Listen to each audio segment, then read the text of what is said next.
ఓం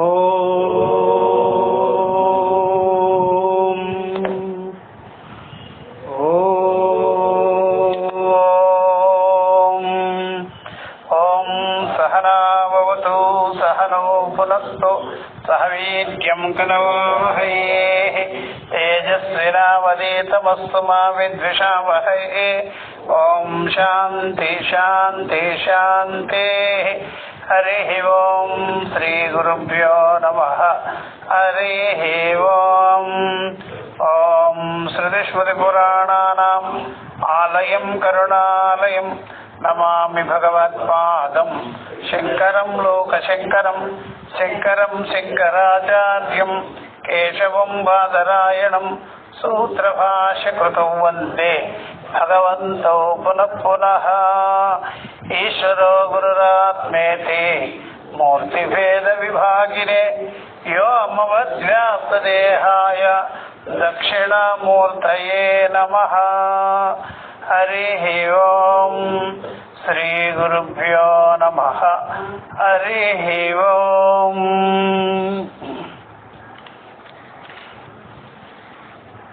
అధ్యాస భాష్యము జరుగుతున్నది. దీనిలో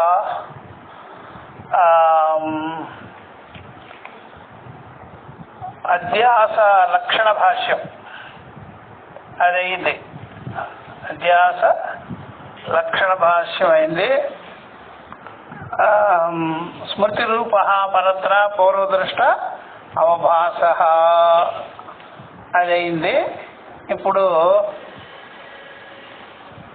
అధ్యాస సంభావనా భాష్యమని కథం పునః ప్రత్యేగాత్మని అవిషయే అధ్యాస విషయ తద్ధర్మాణం సర్వో హి పురోవస్థతే విషయే విషయాంతరం అధ్యస్యతి యస్మత్ ప్రత్యయ ఆపేతస్య చ ప్రత్యేగాత్మనః అవిషయత్వం ప్రవేశీ ఇది. ఇదన్నమాట. ఇక్కడి నుంచి జరగాలి. ఇక్కడి నుంచి మనం చెప్పుకోవాల్సింది. అయితే ఇక్కడ ఏమంటున్నారంటే అధ్యాస సంభావన భాష్యం. ఈ అధ్యాస సంభావన భాష్యంలో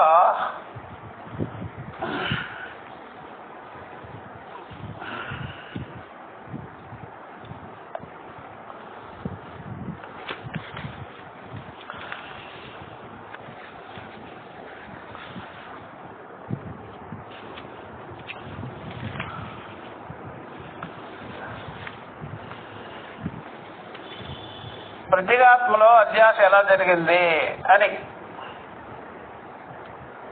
అయితే మరి ఇక్కడ పునః ప్రత్యేగాత్మని అవిషయే అధ్యాస విషయ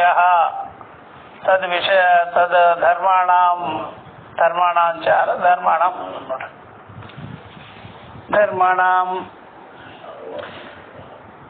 అయితే ఇక్కడ ప్రత్యేగాత్మలో అది అవిషయమైనటువంటిది. ప్రత్యేగాత్మ అవిషయం, విషయానికే రాదు. ఎందువల్ల అంటే ఏదైనా విషయం కావాలంటే ప్రత్యేగాత్మ ఉండాలి. ఎందుకంటే మనసు మనకి విషయం అవ్వాలన్నా ప్రత్యేగాత్మ ఉండాలి. మనసు కానీ, బుద్ధి కానీ, అహంకారం కానీ, అంతఃకరణము, దానిలో భావాలు అన్నిటికీ కూడా ప్రత్యేగాత్మే సాక్షి అనమాట. ప్రత్యయానాం సాక్షి. ప్రత్యయానాం సాక్షి సరాసరి సాక్షి కూడా, సాక్షాత్ సాక్షి అనమాట. ఇప్పుడు వేరే కన్ను ఉంటుంది, మనసు ఉంటుంది అంటే అది ఆత్మ యొక్క సత్తాతో సాక్షి. అట్లా కన్ను ఉంటుంది, మనసు ఆత్మ సత్తాతో సాక్షి. మనసు ఏది? కన్ను, ఇంద్రియాలు. అది మనసు కావాలి దానికి. ఆ మనసుకేమో ఆత్మ కావాలి. ఆత్మకేమక్కర్లా, అది స్వతంత్రమైనటువంటి సత్తా కలిగి స్వయం ప్రకాశమైనటువంటిది కాబట్టి దానికేమి ఇతరుల యొక్క అపేక్ష లేకుండా ఉంది కాబట్టి దాన్ని నిరపేక్షమైన ఆత్మ అంటారు. నిరపేక్షకమైన ఆత్మ. అందుకనే మన మనసు మనం తెలుసుకోవచ్చు, మనము ఆత్మను తెలుసుకోలేము. నేను అనుకోవాల్సిందే, మన మనసునే నాది అనుకోవాల్సిందే. మనసులో ఉండే గుట్టంతా మనకు తెలుస్తుంది. ఆ తెలిసేవాడు సాక్షి, ఆత్మ. కాబట్టి అతను ఏం చేస్తాడంటే మనసుని అన్ని తెలుసుకుంటాడు. అన్ని తెలుసుకొని ఇది మంచిది చెడ్డది అన్నాడు. మళ్ళా ఆహా అన్నాడు మనసుని సాక్షి ఆత్మ ఇది మంచిది ఇది చెడ్డది అనడు. ఎందుకు అనడంటే అది మంచి అయ్యేదానికి దానికి సత్తా లేదు, చెడు అయ్యేదానికి కూడా సత్తా లేదు. దానికి చెడు అవ్వాలంటే సత్తా ఉండాలి దానికి ఓన్ సత్తా లేకపోయినప్పుడు, ఇప్పుడు తాడు ఉంటుంది, ఆ తాడుని చెడ్డపాము ఆ తాడులో భాషించినటువంటి పాముని అది విష సర్పము, విషం లేని సర్పము అట్లా అనేదానికి ఎలా కుదురుతుంది? నువ్వు తాడు కదా అది. కాబట్టి భ్రాంతి సర్పాన్ని పట్టుకొని మంచి సర్పము చెడ్డ సర్పము, అది విషపూరితమైన సర్పము విషం లేని సర్పము ఎలా అంటావు ఎనువ? దేర్ఫోర్ అదేం చేస్తుంది? సాక్షి ఆత్మ, స్వయం సాక్షి ఆత్మ దాని యందు మనోధర్మాల యొక్క విషయాన్ని ఆపాదించుకోదు. అది ఆపాదించుకునేది కాదు, మనసు ఆపాదించుకుంటుంది. ఇంకా ఆత్మని మనసు ఆపాదించుకొని నేను మంచి నేను చెడు అని చెప్పుకుంటుంది. మనసు అనుకుంటుంది నేను చెడు మంచి అది అనుకుని. ఎందుకని జ్ఞానం లేని మనసే మంచి చెడుల్ని మోసుకుంటుంటుంది. జ్ఞానం ఉండేటువంటి మనసు ఉంది, అది పోయేదిగా. అది జ్ఞానం ఉండే మనసు ఏమో సత్తా తెలుసు. జ్ఞానం ఉండే మనసు ఏం చేస్తుంది? ఇండివిజువల్గా ఉండదు, అదే ఆత్మ యొక్క సత్తాలో ఉండిపోద్ది జ్ఞానం ఉండే మనసు. అందుకనే ఎప్పుడైనా ఒక రాజు కింద పనిచేసేవాడు, యజమాని కింద పనిచేసేవాడు ఎప్పుడైనా సరే నాకు నష్టం ఇష్టం అనడు. రాజు చూసుకుంటాడులే మనకెందుకు ఇవన్నీ, పరమేశ్వరుడు చూసుకుంటాడులే ఇవన్నీ మనకెందుకు ఇవన్నీ గోలా అనుకుంటాడు. భక్తుడు ఏమనుకుంటాడు? ఏమనుకోడు, పరమేశ్వరుడికి పట్టదు మనకెందుకే ఇదంతా అనుకుంటాడు. అట్లా సాక్షి ఆత్మ జ్ఞానము కలిగించుకున్న మనసు ఇండివిజువల్గా స్వతంత్రంగా ఉండదు అన్నమాట. ఇక అది సాక్షిలోనే నిలబడిపోయి ఉంటుంది. దేర్ఫోర్ సాక్షిలో నిలబడిపోయినటువంటి ఆత్మ, సాక్షిగా ప్రకాశించేటువంటి ఆత్మ, దానికి స్వతంత్రత అనేటువంటిది ఉండదు. అది స్వతంత్రత ఆత్మే కాబట్టి స్వతంత్రమైనది. అంతేనమ్మా.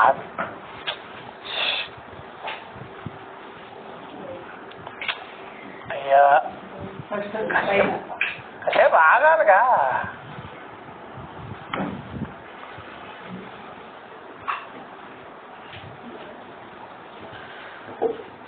కాబట్టి ఈ యొక్క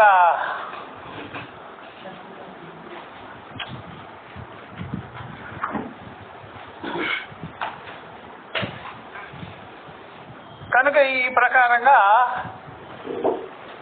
ఈ మనసు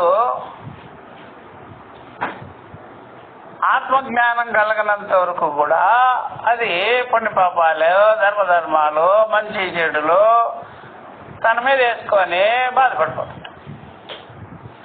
ఎప్పుడైతే ఆత్మసత్తా జ్ఞానం కలిగిందో అది ఆత్మ కంటే వేరు కాదని తెలుసుకుంటుంది. అందువల్ల ఆత్మజ్ఞానం లేనప్పుడేమో భేద దృష్టి అనుకుంటుంది.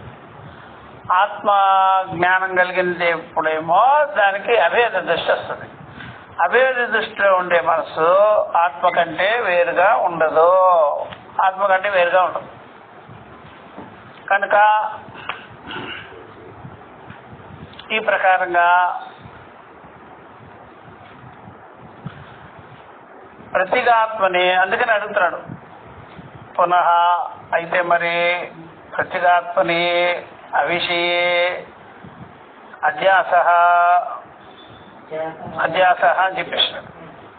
కథం పునః ప్రతిగాత్మని అవిషయ అధ్యాస అన్నాడు ఒక పాయింట్. రెండవది చెప్తాడు, ప్రతిగాత్మ అవిషయమైనది, దాంట్లో అధ్యాస కథం, దానిలో అధ్యాస ఎలా చేస్తావు అన్నమాట. అది మనసుకి అవిషయం. యతో వాచో నివర్తంతే అప్రాప్య మనసా సహా. అంతేకాకుండా నత్ర చక్షుర్గచ్చతి న వాగ్గచ్చతి న మనః. కాబట్టి ఆ విషయం మనసుకి. కాబట్టి ఎప్పుడైనా సరే మనసు విషయం చేసుకోదు, ఆత్మగా మిగిలిపోతుంది. ఆత్మగా మిగిలినప్పుడేమో అభేదం వచ్చేస్తుంది, అపరోక్షమైపోతుంది. అలాగా ఈ ఆత్మ మనసును వ్యాపించుకుంటుంది. మనసు ఆత్మను వ్యాపించుకోదు, కానీ ఆత్మ కంటే వేరుగా ఉండదు, వేరుగా ఉండదు అనమాట. తన నామరూప అస్తిత్వాలంతా కూడా పోగొట్టేసుకుంటుంది. అందుకనే అవిషయము ప్రతిగాత్మ అవిషయము అనమాట. అవిషయము అని శాస్త్రం చెప్తుంది, గురువు చెప్తుంది, గురువు చెప్తాడు. ఇప్పుడు ఆ మనసుకు కూడా అభేద జ్ఞానం కలిగిన తర్వాత, అపరోక్ష జ్ఞానం కలిగిన తర్వాత అది కూడా చెప్తుంది అవిషయం అని. నా ఆత్మే, నేనే అని చెప్పేసి. ఆ విషయం అనేది ఎలా చెప్తుంది అంటే అపరోక్షంగా చెప్తుంది, అభేదంగా చెప్తుంది అనమాట. అందుకని మనసుకి ఆత్మజ్ఞానం కలగకపోతే అభేద దర్శనం ఉండదు. ఎప్పటి వరకైతే ఆత్మజ్ఞానం కలగలేదో, స్వాత్మజ్ఞానం కలగలేదో, స్వరూప జ్ఞానం కలగలేదో, అప్పటి వరకు మనసు భేదంగానే ఉంటుంది. ఈ భేదము విషయ భేదమే కానీ ఆత్మభేదం చేయలేదు. మళ్ళీ అది ఊరికే ఏమన్నా ఆత్మభేదం చేస్తే శబ్దాలే, అర్థం కాదు. నువ్వు తెలియకుండా నువ్వు ఈశ్వరుడు వేరు నేను వేరు అని ఎలా చెబుతావు అని అడిగితే,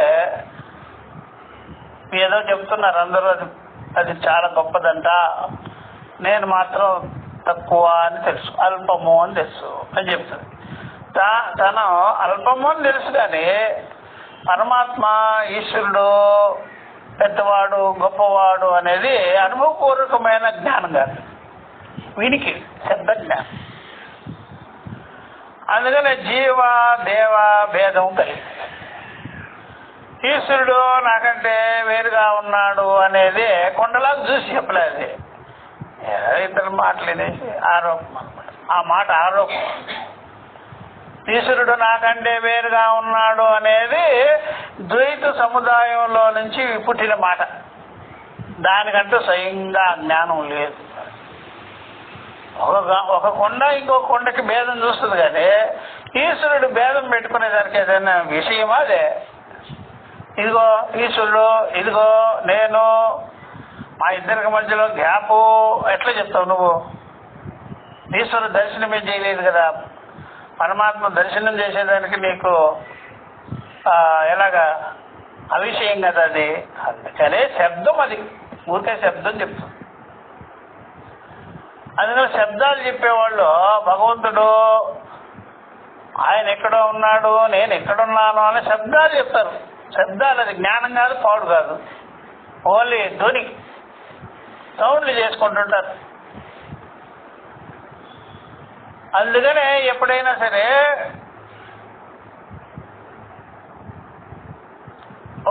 ఎవరో మనిషి లేని మనిషి యొక్క సౌండ్ ఒక యంత్రం, ఒక టేప్ రికార్డర్లో పెట్టేసేసి ఆ సౌండ్ విని మనిషి అక్కడ ఉన్నాడంటే ఎట్లాగా? అది వేదం సౌండ్, అది పురాణాల సౌండ్, అది అజ్ఞానాల సౌండ్. అది ఏమని ఈశ్వరుడు వేరు నేను వేరు, బ్రహ్మం వేరు నేను వేరు, భగవంతుడు వేరు నేను వేరు అనేది సౌండ్ ఏది? సౌండ్ జ్ఞానం ఎలా అవుద్ది? సౌండ్ జ్ఞానంగా. మరి సౌండే కదా ఇక్కడ మీరు కూడా చెప్పేది, శబ్దమే కదా, శబ్దమే కదా ప్రమాణం. అంటే శృతి శబ్దం ప్రమాణము, లోక శబ్దం ప్రమాణం కాదు అది. శృతి శబ్దము ఎప్పుడు కూడా లోక శబ్దం లాగా లేదు అది. అదేం చేస్తుంది? శృతి శబ్దము నువ్వే అయి ఉన్నావు, ఇదంతా అయ్యే ఉంది, పరబ్రహ్మమే ఇదంతా అట్లా చెప్పారు లోకులు. నేను వేరు నువ్వు వేరు అని చెప్పారు కదా. కాబట్టి అత్యంత అవిషయ ప్రతిగాత్మ అన్నమాట. అత్యంతము అవిషయం. అందుకనే కథం పునః అధ్యాస క్రియతే అనమాట. అలాగైతే అధ్యాస ఎలా చేస్తారు మీరు? ప్రతిగాత్మ అవిషయం కదా, ఇంద్రియాలకి విషయం కాదు, మనసుకి విషయం కాదు, బుద్ధికి విషయం కాదు. ఎలాగా అధ్యాస జరుగును అంటాడు. అంతేకాదు కదా, ఇంకనూ మీరు తెలియవలసింది ఉంది అని చెప్తాం.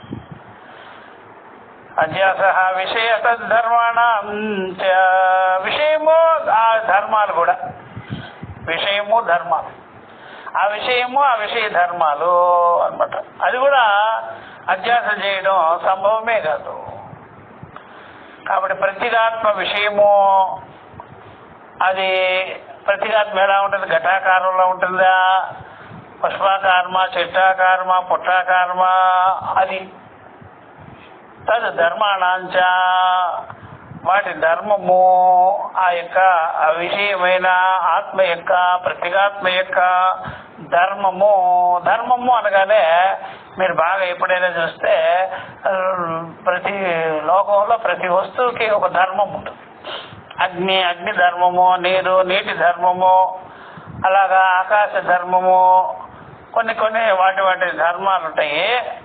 ఆ ధర్మ భేదములు ఉంటాయి వాటికి.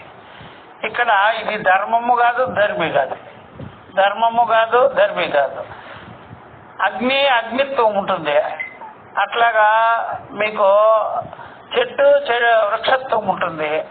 అట్లాగా ప్రతిదానికి ధర్మ భావాలు ఉంటాయి.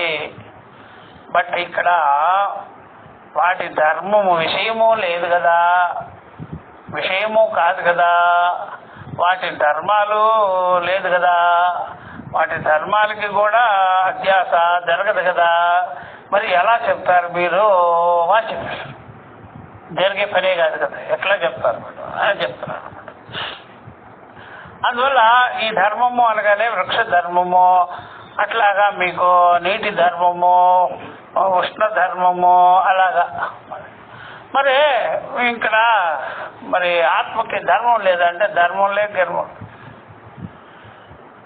ధర్మం లేదయ్యా. ఎందుకంటే అవయవాలు ఉండాలి ధర్మానికి. అవయవాలు ఉండాలి, రంగు ఉండాలి, రూపం ఉండాలి, అవన్నీ ఉండాలి. జాతి గుణ క్రియ భేదములు ఉండాలి. జాతి గుణ క్రియ విశేషములు ఉండాలి. ఇప్పుడు నేను సంసారి అయితే నాకు ధర్మం ఉంటుంది, అసంసారి వాడికి ధర్మం ఉండదు. అసంసారికి ధర్మం ఉండదు. అసంసారికి ఏం ధర్మం ఉంటుంది? ఆయన నిద్ర లేస్తే జపం చేస్తాడు, ధ్యానం చేస్తాడు, అది అసంసారి కదా. అది ఎత్ర ఎత్ర సాధన సాధ్య విషయ తత్ర తత్ర సంసార విషయ అన్నమాట. నేను ఏం చెప్తాను? బ్రహ్మవేత్తలకి ధర్మం ఉండదు, ధర్మి భావాలు ఉండవు. ఎందువల్లంటే ఒక కాల దేశ పరిచ్ఛిన్నంగా ఉంటేనే ధర్మం అదే, అది ధర్మి. ఇక్కడ కాలదేశ అపరిచ్ఛిన్నం కదా పరమాత్మ, పరబ్రహ్మము. రెండవది లేకపోతే ధర్మము ద్వైతం కదా, అది ద్వైతం కదా.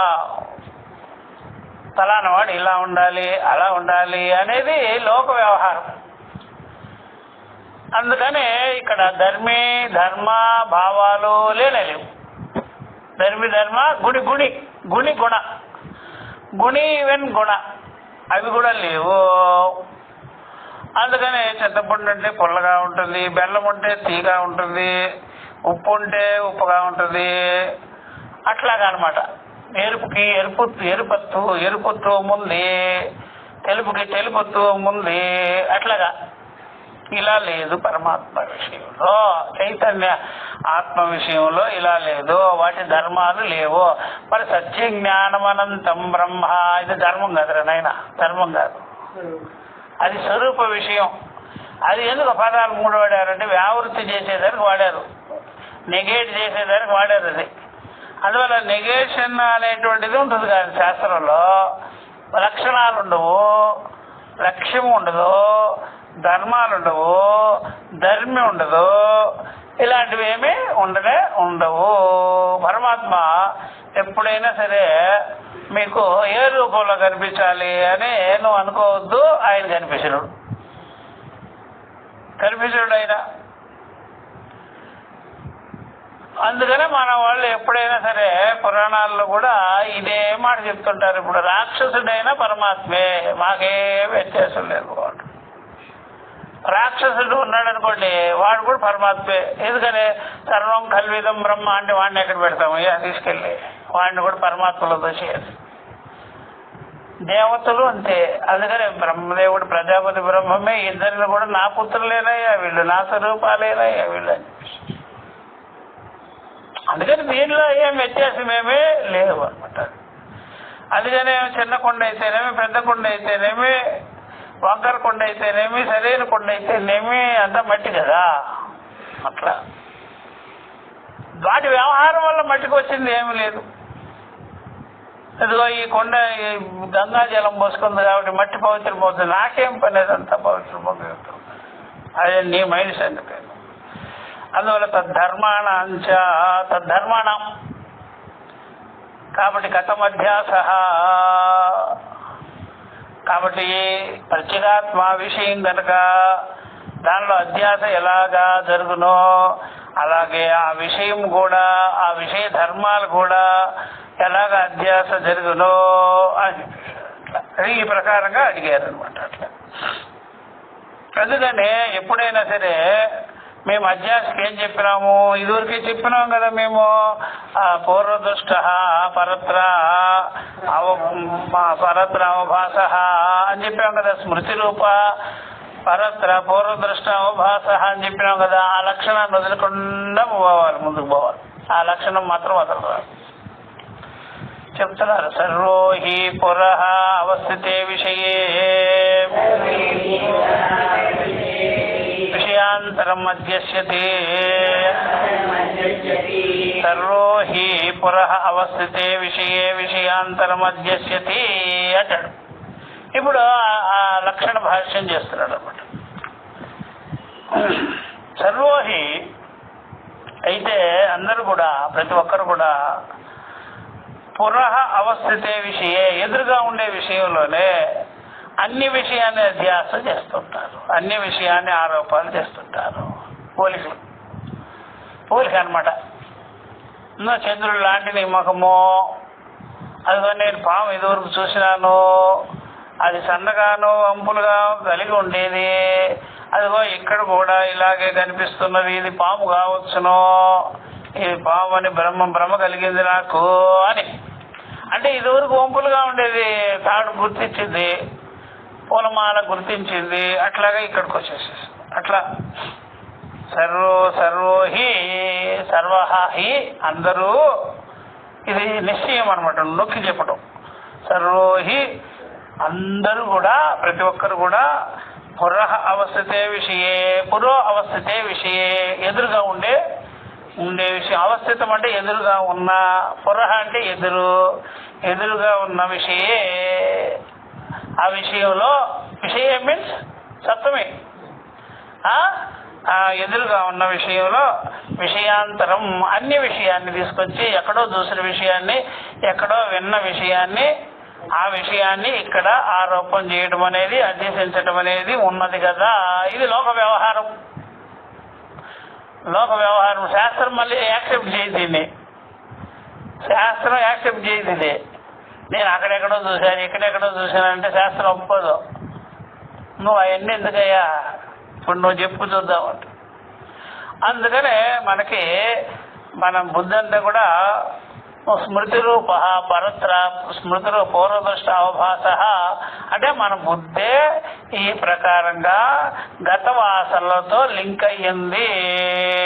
ఇప్పుడు వర్తమానంలో కూడా అంతే. వర్తమానం ఫ్యాక్ట్ నాలెడ్జ్ ఉండడంలా ఏదో దాన్ని బుర్రలో పెట్టుకొని అర్థం పెట్టుకొని చూసుకుంటూ ఉంటాం అనమాట. అట్లా అనమాట. ఇప్పుడు కళ్ళజోడు వైట్గా ఇస్తే సరిపోయా, లేకపోతే వాడే కలర్ వేసి ఇచ్చినట్లయితే అన్ని కలర్గానే కనిపించాయి. కానీ బుర్ర మాత్రం కలర్ వేసే ఉంది. బుర్ర మాత్రం వాడు కళ్ళజోడు మాత్రం వైట్గానే ఇస్తున్నాడు. ఇక్కడ బుర్ర మాత్రం ఆల్రెడీ మ్యానుఫ్యాక్చరింగ్లోనే గత వాసనలను లింక్ పెట్టుకొని చూసుకుంటూ ఉంటుంది అనమాట. మనకు తెలియదు అది. కళ్ళు బాగానే ఉంది కదా, చెవు బాగానే ఉంది కదా, అన్ని బాగానే ఉంది, చూడు బాగా శరీరం అంతా బాగానే ఉన్నాయి, నేను మంచి చీరే కట్టుకున్నాను, నీ బుర్ర మాత్రం రంగులు రంగులుగా ఉంది. అది బుర్ర ముంచేసిన రంగులు. అందుకని వాసనామయ, సంస్కారమయ, అధ్యాసమయ, అజ్ఞానమయ అని చెప్పేసి. అందుకని బుద్ధిని మనము ఆ రకంగా పూర్వ సంస్కారము పూర్వ అధ్యాస కంటిన్యూ అవుతుంది. అనువృత్తి అధ్యాస అనమాట. ఈ విధంగా సర్వోహి పురః అవస్థితే విషయే విషయాంతరం అధ్యస్యతే. కాబట్టి లోకులందరూ కూడా ఎదురుగా ఉండే విషయంలో అన్ని విషయాన్ని అధ్యసించే చూస్తున్నారు, తెలుసుకొనుచున్నారు అనమాట. ఎదురుగా ఉండే వస్తువుని పూర్వ సంస్కారం లేకుండా చూడలేవా? అది చూడలేవా అంటే చూడలేరు. అందుకని పూర్వ సంస్కారాన్ని అవాయిడ్ చేసామనుకోండి, మనసుకి ఎదురుగా ఉండే వస్తువే కనిపించదు, మాయమైపోద్ది, దెబ్బకి జగత్తు లేకుండా పోద్ది. చూసినారా ఒక్కసారిగా? నువ్వు చూసిన వాడు కాదు. అంటే పూర్వ సంస్కారాన్ని కలిగి అంటే మనం ఫిక్స్ చేసుకొని పూర్వ సంస్కారాన్ని మనసులో ఆ కంటిలోకి దోసి చూస్తున్నాం అంటే నువ్వు ఎదురుగా వస్తువు చూడలేదన్నమాట. అవును స్వామి మీరు చెప్పేది కరెక్టే, ఎదురుగా వస్తువులు అసలు ఎవడు చూడడం లేదు. ఎవడు ఎదురుగా ఉండే వస్తువుని యాజ్ ఇట్ ఈజ్గా ఉన్నట్టుగా చూడడం లేదు, వినడం కూడా లేదు. ఈ ఇంద్రియాలన్నీ యాజ్ ఇట్ ఈజ్గా పనిచేయడం లేదని అర్థమవుతుంది. యాజ్ ఇట్ ఈజ్గా పనిచేయాలంటే ఎట్లా చేయాలని చెప్పండి స్వామి అంటే, అది నువ్వు ఏదైనా సరే యాజ్ ఇట్ ఈజ్గా చూడాలంటే దాంట్లో రాగద్వేషాలు ఇష్టానిష్టాలు కలపకుండా చూస్తావు. కలపవు అసలు, ఏమి చూడవు నువ్వు అసలు. అట్లాగా మనస్సుతో చూడొస్తున్నావు నువ్వు. మనసు లేకుండా ఇంద్రియాలతో చూసినావు అనుకోండి, అసలు నీకేమి ఇంత ప్రత్యేకం కలగదు లోపల, అస్సలు కలగదు. స్మృతి రూపము యాడ్ అవుతుంది దానికి. స్మృతి రూపము ఎదురుగా ఉండే విషయంలో యాడ్ అయిపోతుంది అనమాట. అంటే అది ఎట్లా స్వామి అంటే దృష్టాంతం ఉందా మీ దగ్గర అంటే ఎందుకు లేదు, ఉన్నది. ఎట్లా చెప్తారు అంటే ఈ పని అమ్మాయి అంటే ఇల్లు చూసేదానికి వస్తుంది, దాని మట్టికాలు అది తుడుస్తుంటేనే మట్టికాలు పడుతుంది, అదే దుక్కుంటుంటుంది. అర్థమైందా? అది బాగా శుభ్రంగా చేస్తుంటుంది పాపం. మళ్ళీ ముందుకు పోయేటప్పుడు ఈ అడుగు వేసిపోతుంటుంది, మళ్ళీ వెనక తిరిగి చూస్తే ఇదే అడుగులు ఉంటుంది. అట్లా మన మనసులో ఉండే దోషాలంతా, ఆరోపాలన్నీ, గత స్మృతులంతా మనం ఎదురుగా ఉండే శబ్ద స్పర్శ రూపరసగంధాది విషయాలలో కళ్ళ ద్వారా ఇంద్రియాల ద్వారా ఆపాదించేస్తుంటాం. అంటే ప్రతి ఒక్కడు గుజరాతీ వాడు కూడా ఎప్పుడైనా ఏమైనా తినాలి అంటే చేతిలో వాడు ఏం చేస్తాడంటే షుగర్ ప్యాకెట్ తెచ్చుకుంటాడు, పంచదార చల్లిగాని తినడు. ఏ కూర అయినా సరే దాంట్లో ఏం చేయాలి, అది గుజరాతీ అలవాటు. అది ఇంత ప్యాకెట్ తెచ్చుకుంటాడు, చదువుతాడు. మనం కూడా ఉప్పు తెచ్చుకుంటాము, లేదంటే ఆవకాయ పచ్చడి లేకుండా కాశీకి పోము. ఆవకాయ పచ్చడి కలుపుకోకుండా తినబుద్ది కాదు మనం. అట్లాగా గత స్మృతులన్నీ ఆరోపితములైనటువంటి వాసనామయమైనటువంటి ఆ సంస్కారంతో మనం ఇంద్రియాలను ఉపయోగించుకోవడం బట్టి అవన్నీ కూడా ఎదురుగా అధ్యాస క్రియేట్ చేసేస్తుంది అనమాట. అందువల్ల అధ్యాస క్రియేట్ చేసేదానికి గత స్మృతులు అన్నమాట. విషయాంతరం అధ్యక్షతే పురోవస్థతే విషయే. ఎదురుగా ఉండే విషయంలో విషయాంతరం అధ్యక్షతే. విషయాంతరం అంటే ఏదైనా కావచ్చు, నిన్నటిది కావచ్చు, మొన్నటిది కావచ్చు, వారంది కావచ్చు, అనేక జన్మల తాలూకా కావచ్చు అనమాట. అట్లా అనమాట, అనేక జన్మలు. అందుకని ఏ ఫ్రెష్గా ఉండదు మా వాళ్ళ అంతఃకరణం. అలాగా ఆత్మ యందు అధ్యాస పడుతూ ఉన్నది. విషయాల్లో ఎలా పడుతుందో ఆత్మ యందు కూడా అలాగే పడుతుంది. అందువల్ల ఆత్మ విషయము దానికి తెలియకపోయినా సరే, మనసుకి ఆత్మ విషయం తెలీదు, కానీ తెలియకపోయినా సరే నేను అనాలిగా, నేనే అని అనలేదు. ఆత్మ విషయం తెలియకపోయినా నేను అనాలిగా. కాబట్టి నేను అనేటప్పుడు దీనిలో ఉండేవన్నీ దానిలో వేసేస్తాను, నేలలో కలుపుకుంటాను. అదే అనమాట దీనిలో ఉండేది. అంటే అర్థం ఏంటి, ఎంత శుభ్రమైన చేతులైనా సరే ఏ వస్తువుని పట్టుకున్నా ఆ వస్తువుకు ఉండేవన్నీ ధూళి, దుమ్ము, ధూళి దాన్ని కట్టుకుంటుంది. అంటే కడుక్కో, మళ్ళీ ఏదన్నా ముట్టుకో, అంతే అతుక్కుంటుంది. అట్లాగే ఈ మనసు ఏం చేస్తుందంటే గత ఆరోపాలన్నీ, గత వాసనలంతా కూడా నేను అని చెప్పేటప్పుడు తగిలించేస్తుంది. నేను అని చెప్పాడు. అందువల్ల దీన్ని తీసి నేననేది అనుకోండి, సత్యం జ్ఞానం అనంతం బ్రహ్మ. ఇది తీయకుండా నేననేది అనుకోండి, ఇదంతా దానికి అప్లై చేసేది నేనులో. చూసారా, అదే అనమాట. అట్లా కాబట్టి నేను అనుకోకుండా ఈ మనసుకి ఉనికి లేదు. నేను అనుకోవాలి కదా. ఈ మనసులో ఉండే దోషాలన్నీ నేను వేసేస్తాను. ఆ నేలలో ఉండేటువంటి చైతన్యం అంతా మనసులో తీసుకుంటుంది. అందువల్ల పరస్పర ఆరోపాలతో వ్యవహారం చేసేసుకుంటాం. అది సర్వోహి పురోవస్థితే విషయాంతరమధ్యస్థితి అని చెప్పేసాడు. అట్లా అందరూ కూడా ఈ ప్రకారంగా ఈ యొక్క అన్ని విషయాన్ని తీసుకొచ్చి ఎదురు విషయంలో వేసుకొని తెలుసుకోవడము, చెప్పుకోవడము, వ్యవహరించుకోవడం జరుగుతున్నది. అట్లా అది బాగా తెలుసుకోవడం. ఇప్పుడు చెప్తున్నాడు చూడండి. యుష్మత్ ప్రత్యయ ఆపేతస్య చ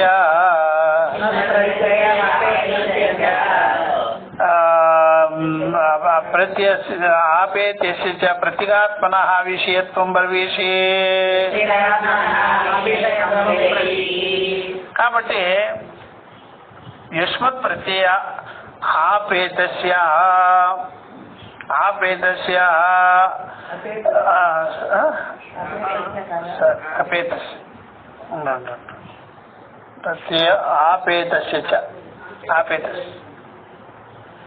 యుష్మత్ ప్రత్యయ ఆపేతస్య చ ప్రతిగాత్మనః అవిషయత్వం బ్రవీషి. కాబట్టి ఒక్కసారిగా మీరు ఎటువంటి సంబంధం లేకపోయినా సరే యుష్మత్ ప్రత్యయ ఆపేతస్య చ ప్రతిగాత్మనః, ప్రతిగాత్మకి యుష్మత్ ప్రత్యయంతో ఎటువంటి సంబంధం లేకున్నప్పటికీ కూడా అవిషయత్వం అని మీరు చెబుతున్నారు. అవిషయత్వం అని మీరే చెబుతున్నారు కదా అని చెప్తున్నాడు. ఇది క్వశ్చన్ అనమాట. ఇన్ బిట్వీన్ క్వశ్చన్, ఇది మధ్యలో క్వశ్చన్. యుష్మత్ ప్రత్యయము సంబంధమే లేకుండా ప్రత్యేగాత్మ అవిషయత్వం అని మీరే చెప్తున్నారు కదా. ప్రత్యేగాత్మ అవిషయం అంటున్నారు, యుష్మత్ ప్రత్యయానికి సంబంధమే లేదంటున్నారు అని మీ వాక్యే కదా అని చెప్పేసి అట్లా. కాబట్టి యుష్మత్ ప్రత్యయ ఆపేతస్య ప్రతిగాత్మనః, ప్రతిగాత్మకి యుష్మత్ ప్రత్యయము ఎటువంటి సంబంధమే లేదు. ఎటువంటి సంబంధం లేని కారణంగా అది అవిషయత్వమని త్వమేవ ఉవాచ, మీరే చెప్తున్నారు. బ్రవీషే ఉక్తవాన్, మీరే అంటున్నారు కదా అన్నట్టు. వచ్చేతే అయితే విను, నేను చెప్తా సమాధానం అంటారు. అయితే వినయ్యా నేను చెప్తా ఇప్పుడు సమాధానం అంటున్నారు. ఏం చెప్తారు అంటే చెప్తున్నారు.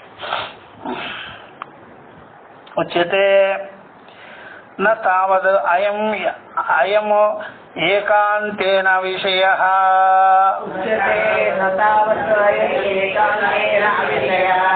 ఉచ్యతే. అలాగే చెప్తానయ్యా వినండి అని చెప్తున్నాడు.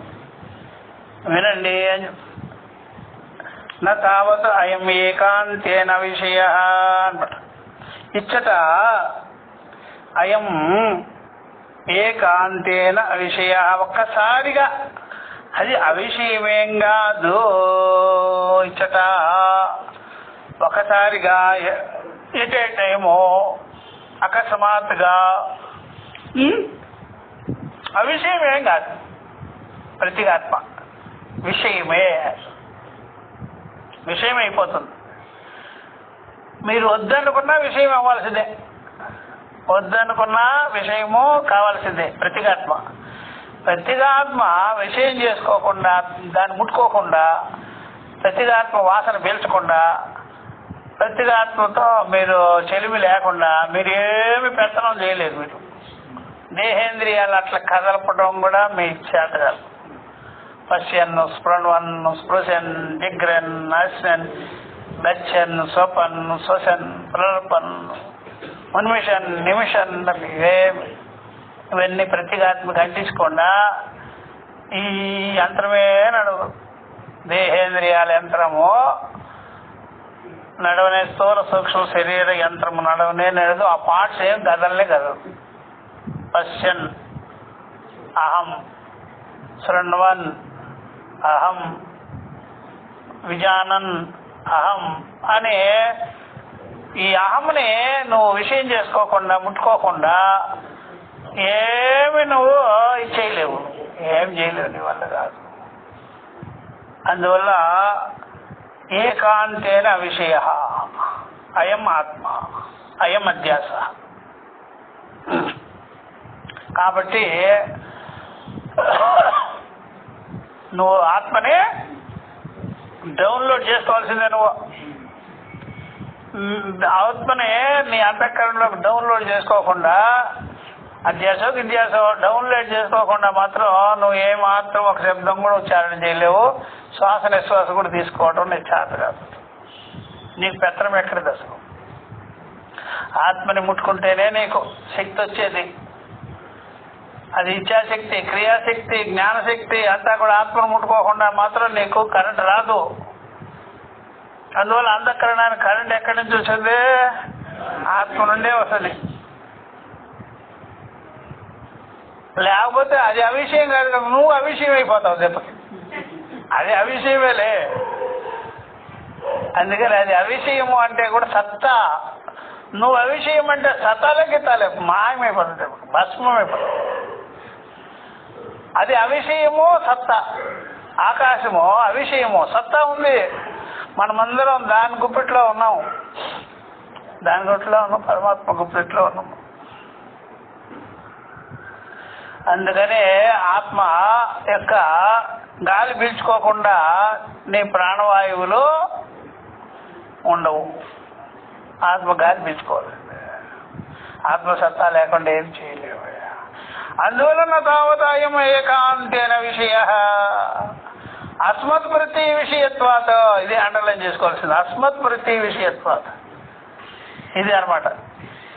దీనికి పవర్ ఇచ్చింది ఇది. అస్మత్ ప్రతి విషయత్వాత అని చెప్పేసి అది అస్మత్ ప్రతి విషయమైంది. అస్మత్ అంటే మీన్స్ అహం, నేను. నేను అనేదానికి, అహం అనేదానికి విషయం అయిపోయింది. అయ్యా నువ్వు ఆత్మను డౌన్లోడ్ చేయకుండా నీకు ఏం బెలూన్లో గాలి పడితేనే పైకి లేచింది.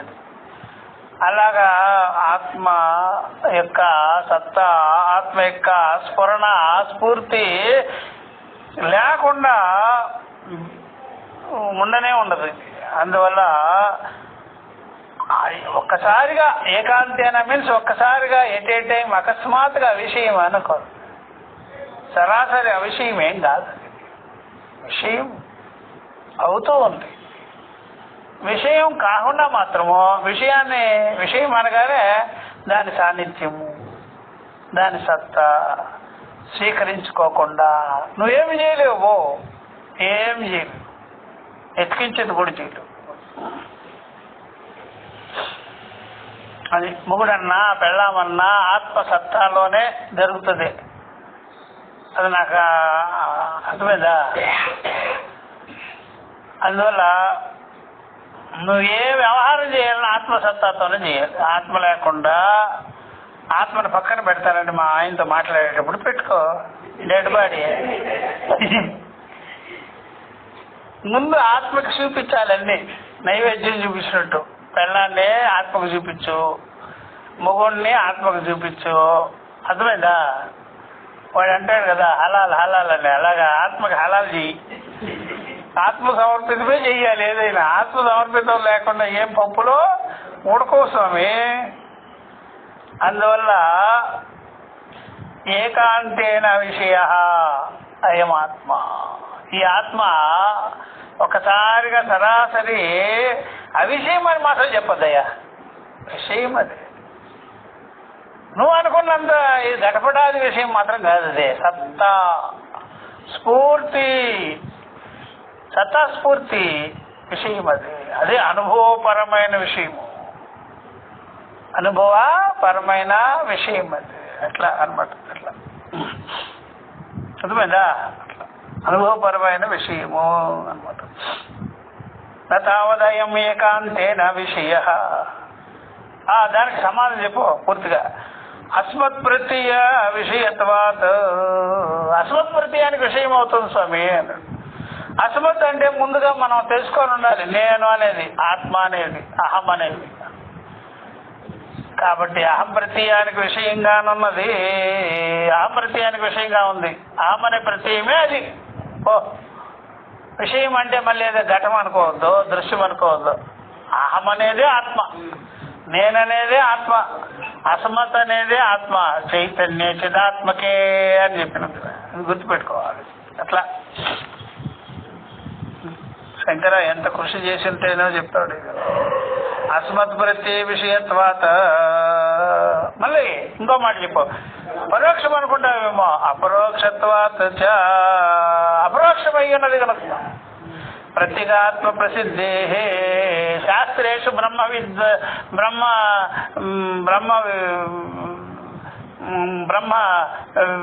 వేత్తానం. బ్రహ్మవేత్తలకి, ఈవెన్ ఉపనిషత్తులకి ఇది ప్రసిద్ధి అనమాట.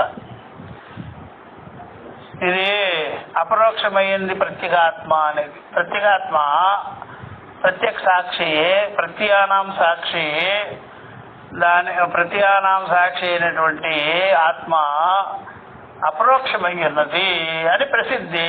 ఉపనిషత్తులు ఎందు బ్రహ్మవేత్తలకు ఇవన్నీ ఉపనిషత్తులు ఎందు ప్రసిద్ధి.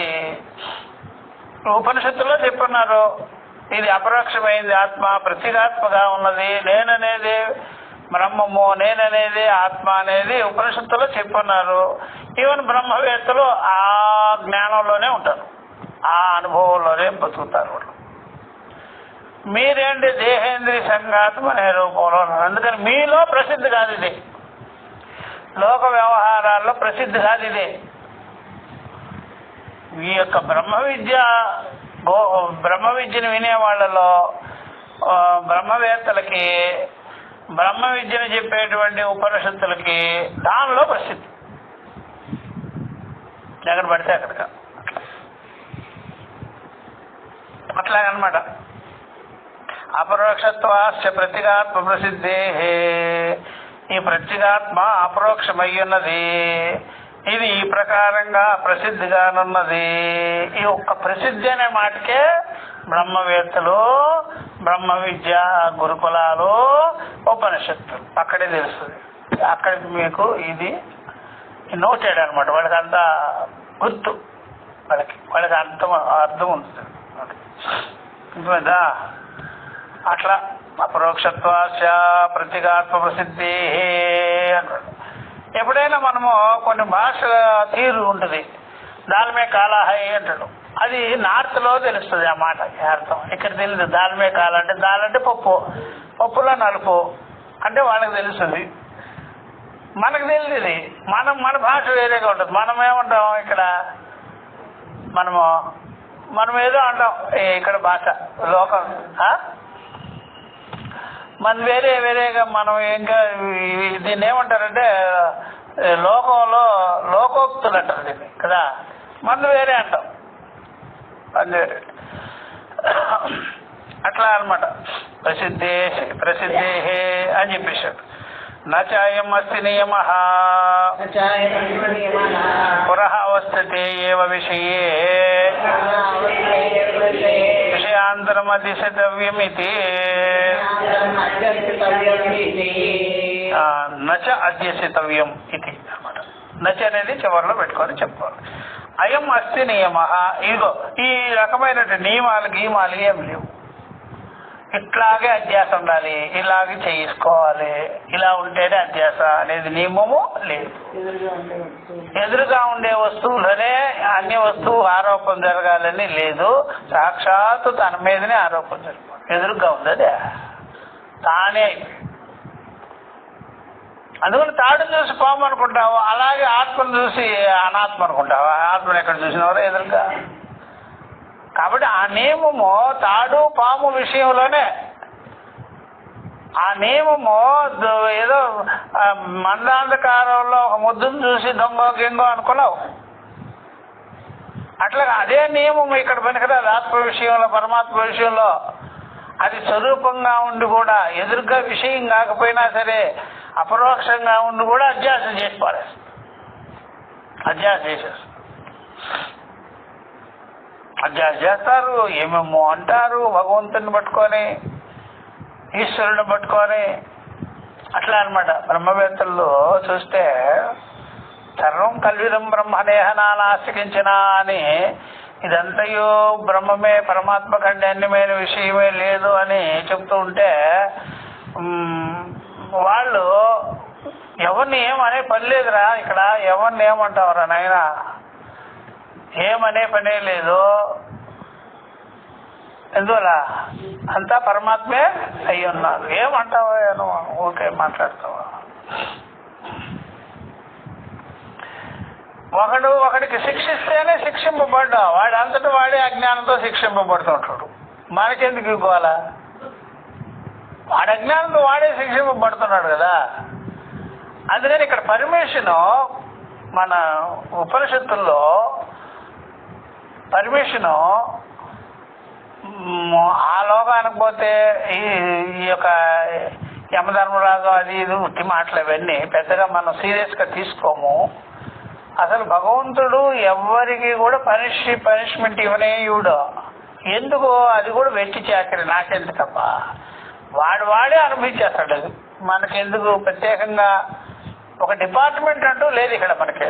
ఎందుకంటే అందుకనే వాడి కర్మని వాడు అనిపిస్తుంది. అందుకని అందరికి అజ్ఞానం అనేది 3 గుణాలు అనేదిగా అవే పరిశుభ్రం చేస్తాయి. ఇంకా నువ్వు ప్రత్యేకంగా ఒక డిపార్ట్మెంట్ పెట్టి దానికి డబ్బులు వేస్ట్, ఖర్చు అయింది చేయాలి. ఇట్లా మన శాస్త్రాలు. ఫ్యాక్ట్ కూడా ఇదే. ఎందుకంటే అక్కడ అలా ఒకరినొకరిని శిక్షించేది పరమాత్మ శిక్షిస్తాడు. నిన్ను నూనెలో వేస్తాడు, గీళ్ళు వేస్తాడు. అదే క్రైస్తవ మతంలో అది వినుకోబో. ఇక్కడ మనకు పనికిరాదు. ఎవడు వాడే అనిపించుకుంటాడు అనమాట. అది కూడా ప్రత్యక్ష దర్శనమే, నిదర్శనమే. అట్లా అందుకనే ఆ నియమం ఏం పెట్టద్దు. అయం అస్తి నియమ, అయా ఇట్లాంటి నియమాలు ఏం లేదు. అస్తి నియమ పురః అవస్థిత ఏవ విషయే, ఎదురుగా ఉండే వస్తువులేనే విషయంలోనే విషయాంతరం అధ్యసితవ్యం ఇది నచ అస్తి నియమ అనమాట. నియమం ఏం లేదు అనమాట. నియమం క్రమము అధ్యాస, క్రమము మాయ, క్రమము అజ్ఞానం, క్రమము ఏమి లేదు. అది తానే ఉండి కూడా తను తాను తెలుసుకోకపోవడం అనే దానికి ఒక నియమ ప్రకారం అధ్యాస ఏమీ లేదు. అట్లా నచాయమస్తి నియమ పురః అవస్థిత విషయే విషయాంతరమధిష్ఠితవ్యమితి. కాబట్టి ఇట్లా నచ అయం అస్తి నియమ, ఇక్కడ అట్లాంటి నిబంధనలు ఏమీ లేవు. పురః అవస్థిత ఏవ విషయే, పురః అవస్థిత ఏవ విషయే, ఎదురుగా ఉండేటువంటి విషయంలోనే అన్ని విషయాన్ని తీసుకొని అన్వేషించుకొని తెలియడం అనేది నియమమే లేదు అని చెప్పేసి. ఎందుకని ప్రతిదానికి ఆత్మను వాడాల్సిందేగా. ఆ ఆత్మను వాడేటప్పుడు నేను అనుకోవాల్సిందే, నాదేని కూడా అనుకోకూడదు, నా ఆత్మ అని అనకూడదు, నేనే ఆత్మ అని చెప్పారు. ఇట్లా కాబట్టి ఆల్రెడీ నేను అనడంలోనే అధ్యాస పడిపోయింది. నేను అని తెలుసుకోవడంలోనే, తను తాను నేను అని భావించటంలోనే అధ్యాస కలిగి ఉన్నది. అధ్యాస మిక్స్ అయిపోయింది, అధ్యాస జరిగిపోయింది అనమాట. అది ఎందుకని దానికి దృష్టాంతం చెప్తే కానీ అర్థం. అందుకని ఎవడైనా సరే నేను అనుకునేటప్పుడు అధ్యాసేది, నేను అనేటప్పుడు అధ్యాసే. ఇక నాది అనేటప్పుడు కూడా అధ్యాస వ్యవహారము. నేనంటే ఏంటి? అధ్యాస. నాది అంటే ఏంటి? అధ్యాస వ్యవహారం. అర్థమైందా? అప్పుడు నేననేది మిథ్యా విషయం అంటే కాదు, నేననేది మిథ్యా విషయం కాదు. అర్థమైందా? నేను జీవుడను అంటే మిథ్యా విషయం, నేను దేహేంద్రియాలతో కూడుకున్నాను అంటే మిథ్యా విషయం. అందులో ఆ మాట నువ్వు వినకుండా ముందుగానే నేను అనేది మిథ్యా అనకూడదు, ఆ మాట కూడా వినాలి. అందుకనే నేను అనుకునేదానికి వివేకం లేకుండా అనుకుంటే నేను అనేది మిథ్యా విషయమే. వివేకం చేసుకొని ఉండినట్లయితే నేను అనేది మిథ్యా విషయం కాదు. అది వివేకాలు ఉండాలి అక్కడ. నేను అనేది ప్రతి ఒక్కడు నేను అంటాడు కదా, ఆ నేను దేహేంద్రియ సంఘాత రూపంగానే తెలుసుకుంటాడు, నేను జీవుడనేగా తెలుసుకుంటాడు. అందువల్ల ఎప్పుడు వరకు అయితే వివేకం విచారం చేయమో అప్పుడు వరకు నేను మిథ్యా అని చెప్పరాదు, వివేకం కూడా చెయ్యాలి. పొరపాటుగా నువ్వేమన్నా నేను అనుకుంటున్నావు కదా, నువ్వు జీవుడు కదా అంటే నేను చెప్పినాను ఆ మాట. పోయిపోయి చాండాలతో పెట్టుకున్నట్టు వివాదం. చాండాలతో పెట్టుకున్నాడు ఆయన, పెట్టుకున్న కానీ బాగా వాయించి పెట్టాడు ఆయన. ఎట్లా ఎందుకంటావయ్యా, నేనేమన్నా దేహేంద్రియాలు కలిగి ఉన్నానని నువ్వు ఎప్పుడు చూసినావు? దేహేంద్రియాలకు నేను విలక్షణంగా ఉన్నానంటే అప్పుడు శంకర నేను వివేకం చేస్తున్నాడేనా? వివేకం చేయడు అనుకున్నప్పుడు అది పనిచేస్తుంది శంకర అనేదానికే. వాడు వివేకం చేసేస్తున్నాడు కదా, వివేకం చేసినప్పుడు వీడు మంచి వివేకి జ్ఞాని, ఈ జోలికి మనకెందుకులే అని పక్కన. సరేనయ్యా, అట్లా అనమాట. కాబట్టి లోక వ్యవహారం ఎలా ఉంది? అధ్యాస పూర్వకంగానే ఉంటుంది, కానీ వివేకం చేయాలి, వివేకం చేసుకోవాలి. అట్లా వివేకం చేయకుండా వితౌట్ వివేక అది నేననేది దేహేంద్రియ సంఘాతమా దేహేంద్రియ విలక్షణమా అనేది తెలియదు. ఎందుకంటే పూర్వస్థితమైన విషయం కాదు అది. నేను అనేది పూర్వస్థితమైన విషయము కాదు, ఎదురుగా ఉండే విషయం కాదు అది. అది అపరోక్షమైన విషయం. అది అపరోక్షమైన విషయంలో వివేకం చేయకపోతే దాన్ని దేహేంద్రియ ధర్మాలుగా పోల్చుకుంటాడు, అధ్యాస చేసేసుకుంటాడు అన్నమాట. అట్లా therefore అధ్యాస చేయాలి. నచయం అస్తి నియమ పురః అవస్థితే ఏవ విషయాంతర్మతిశతవ్యం ఇది అధ్యసితవ్యమితి అని చెప్పేసి. అట్లా దానికి మీరు దృష్టాంతమే చెప్తారు. అయ్యా, ఆకాశము ప్రత్యక్షంగా ప్రమాణం కాకపోయినా, ప్రత్యక్ష ప్రమాణం లేదు ఆకాశానికి. ఆకాశం అనేది ఏమన్నా మనం ఎప్పుడు కంటితో చూసినామా? మనకేమన్నా కనిపిస్తుందా? అది ఇంద్రియ విషయం కదా. అయినా సరే ఆకాశాన్ని ముట్టుకొని లోకనానుడి లోక వ్యవహారం ఎలా ఉంది? అది నల్లగా ఉందంటారు, అది ఫ్లాట్గా ఉందంటారు, డిష్ ఆకారంలో ఉందంటారు. ఇలాగా దోషాలన్నీ ద్రవ్య దోషాలన్నీ రంగు, రూపము, అవయవాలు, అణువులు, ఆ దోషాలు తీసుకొచ్చి ఆకాశము, నిర్వయమైన ఆకాశము, సూక్ష్మమైన ఆకాశము, ఇంద్రియ అప్రత్యక్షమైన ఆకాశము దాంట్లో జోడించేస్తున్నారు కదా, కలిపేసుకున్నారు కదా, అది చెప్తున్నారు ఇప్పుడు. అప్రత్యక్షే అపీహి ఆకాశే బాలాహ తలమలినాది తలమలినతాది అధ్యస్యంతే అధ్యస్యంతి అప్రత్యక్షేపి అప్రత్యక్షమైనప్పటికీ కూడా ఈ ఆకాశే ఆకాశమందు బాలాహ మూర్ఖాః అవివేకినః మూర్ఖులు అవివేకులు మూఢబుద్ధి కలిగిన వాళ్ళు తల మలినతాది తలం అంటే ప్లాట్, మలినం అంటే మాలిన్యం, ఆది పదం చేత కేశవండ్ర కాదులు ఇలాగా నీలాకాశం ఎట్లాగా మలినాకాశం ఫ్లాట్గా ఉండేది నిశాకారంలో ఉండేది అని ఆది పదం చేత అధ్యస్యంతి అని చెప్పేసి అధ్యాస చేస్తున్నారు. బాలాహ మూర్ఖాః మూర్ఖులు అజ్ఞానులు ఇలాగా ఆరోపణలు చేస్తున్నారు. సూక్ష్మమైనటువంటి నిరవయమైనటువంటి ఆకాశము ఆకాశానికి తలమలినాదులంతా కూడా వేసి చూస్తున్నారు, తెలుసుకొనుచున్నారు. ఆకాశ దృష్టాంతి చూసినట్టు ఏం దృష్టించారు? ఆకాశం దృష్టాంతం ఎందుకు? అదే సరిపోతుంది, ఇంకేం సరిపోవటంలా. అవిషయానికి సూక్ష్మానికి ఇంద్రియ అప్రత్యక్షానికి ఆకాశం తప్ప మరొక విషయము లేదు. ఏవం చెప్తున్నారు. ఏవం అవిరుద్ధ ప్రతిగాత్మనే అపి అనాత్మ అధ్యాసః ఏవం ఇదే ప్రకారంగా ఇలాగే ఇప్పుడు ఏ విధంగా అయితే పురోవస్థితమైన విషయమును విషయాంతరం అధ్యస్యతి అని ఇక్కడ అవిషయమైన ప్రతిగాత్మయందు ఇక్కడ అనాత్మ అధ్యాస చేయడం అనేది జరుగుతున్నది అనమాట. అవిరుద్ధ ప్రతిగాత్మని చూసారు. అవిరుద్ధం అంటే విరుద్ధము కాని. ఎందుకు విరుద్ధం కాదంటే భేద దృష్టి లేని భేద దృష్టి లేదు. అవిరుద్ధము అంటే విరుద్ధము కాని. విరోధం ఎప్పుడు వస్తుంది అంటే అన్య విషయాలు వస్తాయి. ఇతరేతర ధర్మాలు ఉంటే వస్తుంది.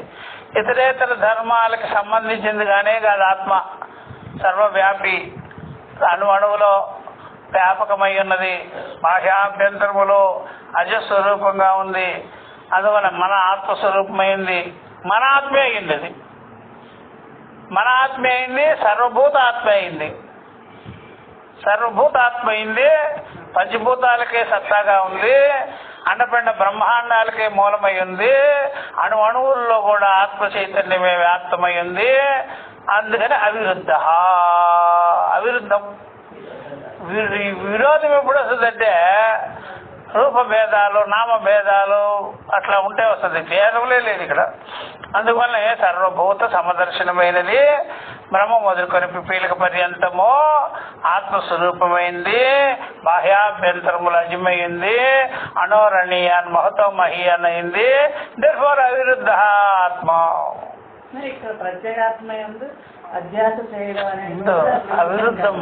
అవిరుద్ధం అంటే ముందు ఈ లక్షణం చెప్పుకోవాలి.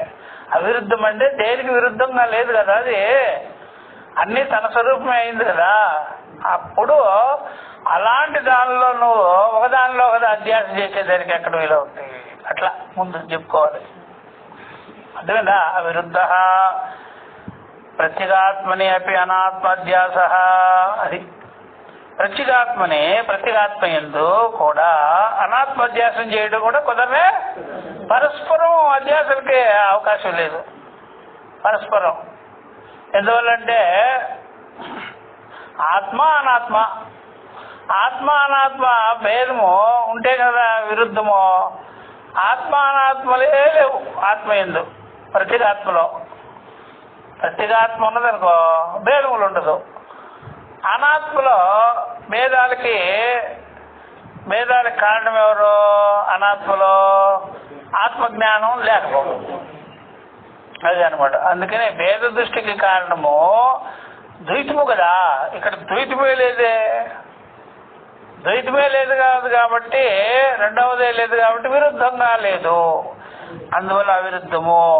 కాబట్టి ప్రత్యేగాత్మ అవిరుద్ధం, ప్రత్యేగాత్మ అవిరుద్ధం. కాబట్టి అవిరుద్ధ ఏవం అవిరుద్ధ ప్రత్యేగాత్మని, ప్రత్యేగాత్మ అవిరుద్ధమైన స్వరూపము అయినప్పటికీ కూడా దానిలో అనాత్మధ్యాస వేయించున్నారు. అంటే అర్థమేంటి? ప్రత్యేగాత్మ అవిరుద్ధ అనేది తెలియదు, ప్రత్యేగాత్మ అవిరుద్ధం అనేది జ్ఞానము లేదు. లేకపోయేటప్పుడు మన ప్రత్యేగాత్మ, మన ఆత్మ దేనికి విరోధంగా ఉండదు. మనసుకు విరోధం వస్తుంది, సాక్షికి విరోధం వస్తే సాక్షి వ్యాపించదు అనమాట. ఇప్పుడు మనసు వ్యాపించటం లేదు చూడు, అన్నిటికీ వ్యాపించదు, మనసు వ్యాపించదు. అట్లా అర్థమైందా? వ్యాపారం చేస్తున్నావు అనుకో, నాకు ఇష్టమైన వాళ్ళకి నేను వ్యాపారం చేస్తానంటే ఇంకే వ్యాపారంలో ఇష్టమైంటే అందరికి చేయాలి కదా నువ్వు, అర్థమైందా? అది ఇప్పుడు ఎవరో కొంతమంది డాక్టర్లు అంటే ఆస్ట్రేలియాలో ముసల్మాన్ డాక్టర్లు నర్సులు యూదులను చంపేస్తున్నారు, యూదులను చంపి పారేస్తున్నారు వాళ్ళు పాయిజన్ ఇంజక్షన్ చేసేసి. అంటే వాళ్ళకి ఇష్టాలు ఉన్నాయన్నమాట. మా మతం కానివాడు వాడిని పోయి డాక్టర్లుగా పెట్టుకుంటే అవుతుందమ్మా.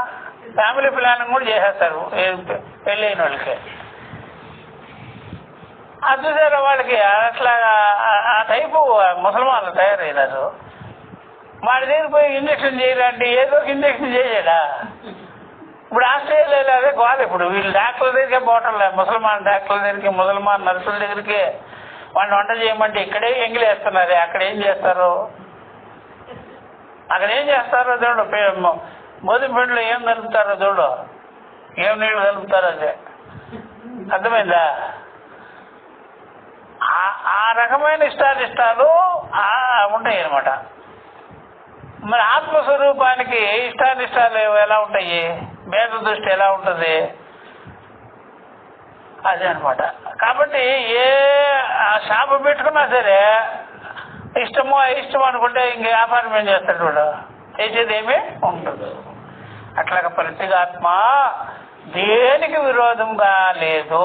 విరోధం ఉంటే అది కూడా వైష్ణవ మతం పుచ్చుకోవాలి. ఇప్పుడు అది ప్రత్యేగాత్మ ఏం చేయాలి? వైష్ణవ మతం పుచ్చుకోవాలి, శైవ మతం పుచ్చుకోవాలి. అప్పుడు అద్వైతం ఎలాగ వస్తుంది? అది అద్వైతం అంటే అర్థం ఏంటి? సర్వభూత సమదర్శన, బ్రహ్మబుద్ధి పిపీలిక పర్యంతం సర్వవ్యాపక. ఈ మాట జీఎస్ నోట్లో వస్తుందా? రాదు మనకి. అది ఎప్పుడో వాడికి పక్షవాతం వచ్చేసింది, దానికి రాదు. ఇంకోదా? ఇది ఒక అద్వైతులు అనే మాటే, ఇంకెవరు అనరు ఆ మాట. అందుకనే మాకు వైష్ణవులు అంటే ఇష్టము. ఇప్పుడు వైష్ణవ నామాలు పెట్టుకున్నాడు, విభూతుల రేఖలు తీసుకున్నాడు, పోతే ఎవరిని బాగా చూస్తాడు ఇట్లాగా. వైష్ణవ నామాలు చూస్తాడు, విభూతి రేఖలు చూడగానే ఎట్లా అంటాడు కిందకి, చూడు బుద్ధి కాదు. ఈయన పోయి డాక్టర్ చేసినట్లయితే వీడితో కూడా ప్రమాదం, ముసల్మాన్తో ప్రమాదం కూడా, వీడితో కూడా ప్రమాదమే. ఎందుకని విభూతి రేఖలు పెట్టుకొని పోయి ఆపరేషన్ చేసాము అంటే ఇంకేదో చేసేస్తాడు. అర్థమైందా? వైష్ణవ జ్ఞానాన్ని పెంచుకోవాలని చూస్తాడు కానీ, అర్థమైందా? అట్లాగా అద్వైతే మరి అందరు పరమాత్మ స్వరూపుడు, భేద దృష్టి లేదు. అందుకని అవిరుద్ధ ప్రత్యేగాత్మనే అపి అనాత్మధ్యాస భవతి. అనాత్మధ్యాస జరిగింది సారు, జరిగింది, ఫ్యాక్ట్ ఇది అని చెప్పేస్తున్నాడు. అనాత్మధ్యాస అంటే అనాత్మ ఆరోపము అవిరుద్ధమైన ప్రత్యేగాత్మ యందు దేనికి విరోధంగా లేదు. అది దాంట్లో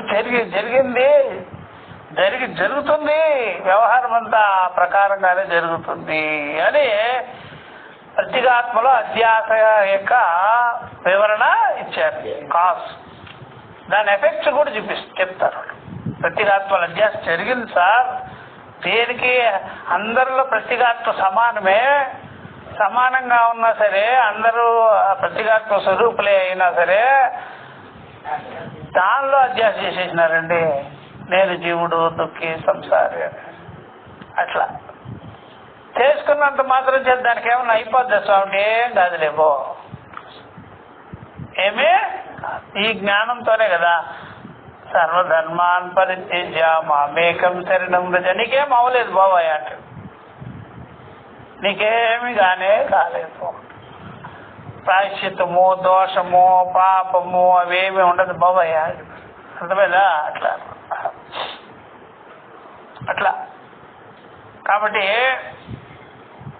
ఆ ప్రకారం కుంభమేళకి వెళ్ళి స్నానం చేయలేదని ఒకడు, అమ్మో స్నానం చేయలేకపోయాను నేను, ఈ మధ్యలోనే కాలు ఎనుకుంటేనారు స్వామి అని స్వామితో చెప్పినాడు అనుకో ఎవరికైనా, ఏం పర్వాలేదు మరా, నువ్వు అసలు అడుగు పెట్టడమే, అసలు 2 నదులు కలిసే చోట అడుగు పెట్టావు, అదే మునిగిపోయినావు బో, తడి లేకుండా మునిగిపోయినావు పోరా. ఎందుకంటే 2 నదుల మధ్యలో ఉన్నావు, నువ్వు కూర్చున్నావు, అక్కడ ఎవడో తొక్కేసాడు నేను కాలు పెట్టి, కాలు ఎదిగిపోయింది, హాస్పిటల్కి పోయినావు, ఏడవకో, నదిలోనే చేరావు, మునిగినట్టే లెక్క పో. అర్థమైందా? అది మామూలు కర్మిష్ఠులు చెప్పే మాటలేదే, జ్ఞానులు చెప్తారు అట్లా. సర్వభూత సమదర్శిన. ఓం సహనావతు సహనౌ భునక్తు సహ వీర్యం కరవావహై తేజస్వినావధీతమస్తు మా విద్విషావహై. ఓం శాంతి శాంతి శాంతి. హరి ఓం. శ్రీ గురుభ్యో నమః. హరి ఓం. తత్సతు.